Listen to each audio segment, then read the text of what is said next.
just a RAM. But Hadamard when I go, it is going 8-point Hadamard transform in the sense add 8 times the signal. It means 4 bit will get added. Something like if I add 2 n bit number, I'll get n plus 1 bit as a result. In case if I add n bit number some x time, then n plus log base 2 of x bits I'll get as a result. Okay. So based on that 8-point Hadamard transform, so 4 bit you will get added.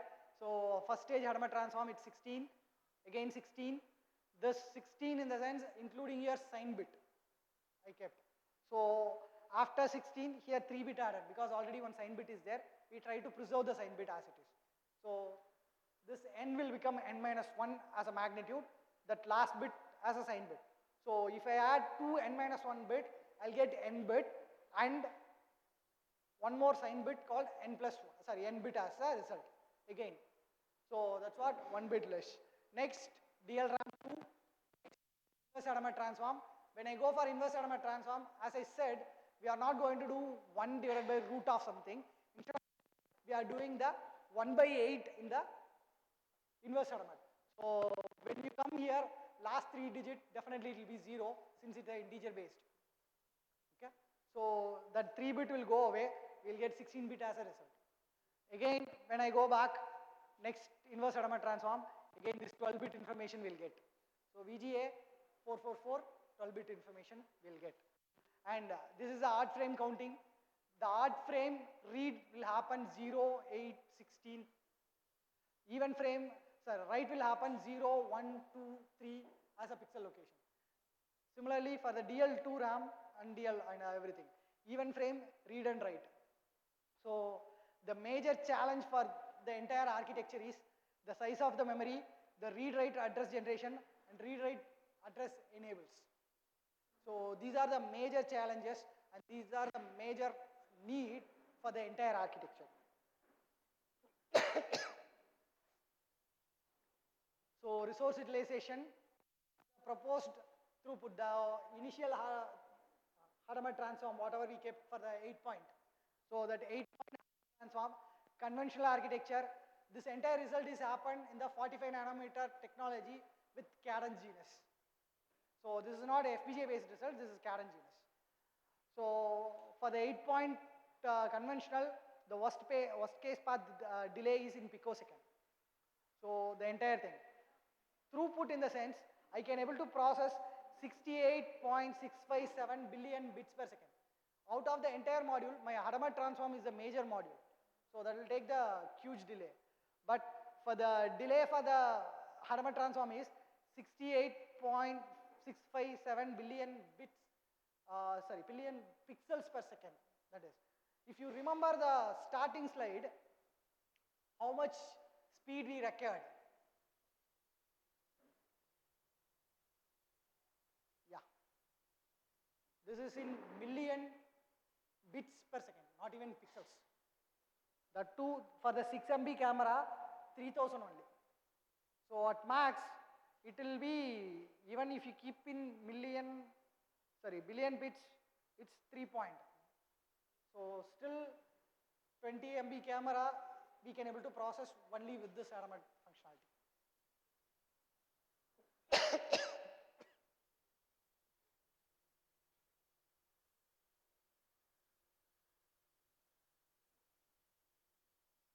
So this is the thing.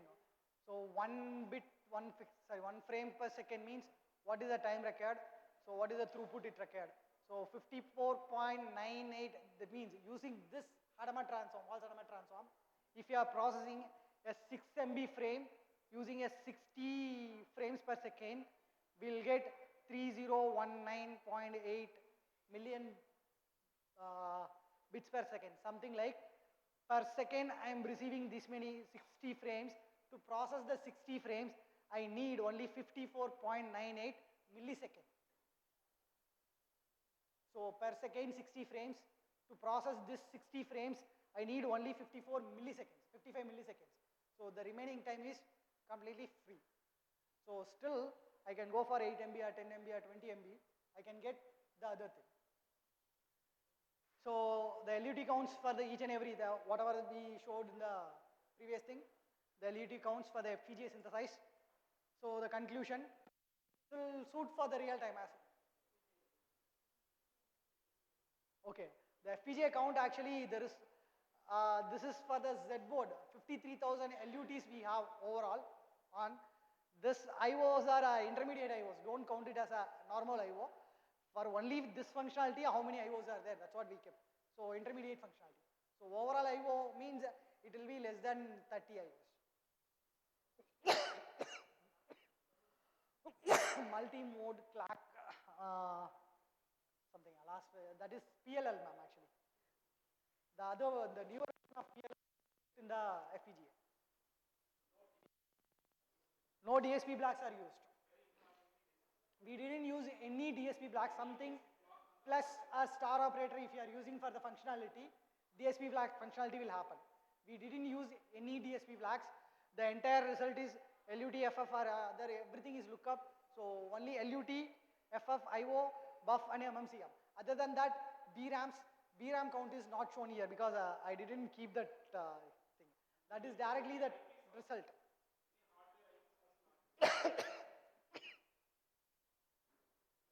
So if you look on the entire design, none of the design crashed more than 1000 LUTs, other than the QR code generation.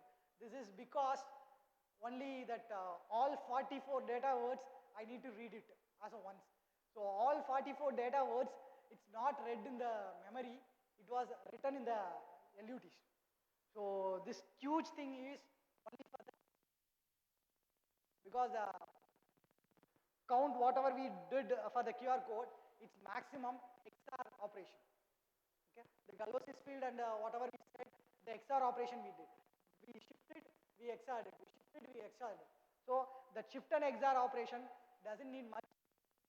The maximum of the LUTs is only for the 44 data words. We read it as a LUT. So that's what it's 2000, nearly 3000 LUTs. In case if there is a provision for only registers, okay, if we can able to access registers or buffers, this will also be less. Ma'am, watermarking is only on mux. That means if this count is there, one bit you change. If not, you just keep it. So to change one bit mux, that means 2:1 mux. So 2:1 mux will be there. So 2 LUTs will be there. Oh, okay, one LUT will be there. Parameters are 4, but you are just changing only one bit. Remaining all the bits are same. So only one bit I am reading. That bit alone, if the condition satisfied, I am changing. If the condition not satisfied, I am just forwarding. It's 2:1 mux. So,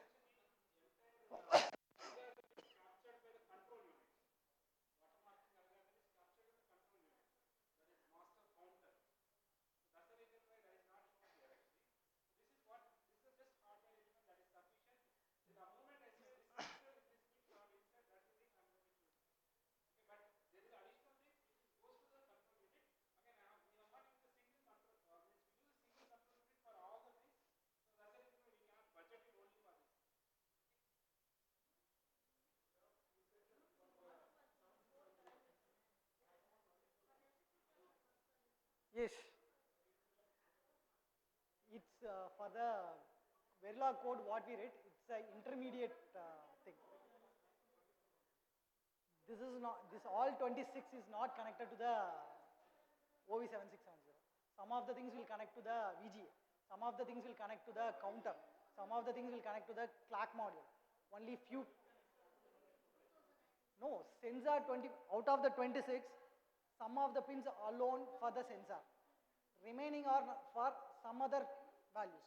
That 26 is not for the OV7670 module. That means the hardware module.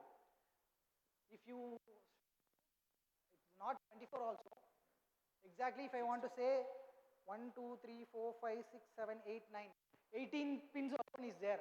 Remaining pins, it's already soldered with the resistance and capacitance. So out of 26, 18 pins are for this. Remaining 8 pins, One is a clock, master clock, another one is a reset, another one is enable, and few pins are for control addresses, and vsync, hsync, vref and href generations. So these 9 ports are extra ports which is not connected with this, that is connected with another modules. If you write only for this, that is different. But only for this also, definitely you need a clock enabled reset, minimum of 3. So along with this 18, 3 will be added, I'll write 19.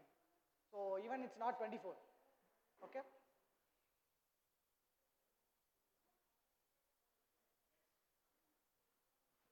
Okay, the entire system is applicable for the real time, and the data processing is exactly matched with the input rate. That's what it's configurable, and that's what it's suited for the real time. And the memory buffer decides the read-write signals. So the memory buffer has the maximum delay, so the memory buffer will decide the throughput of the design.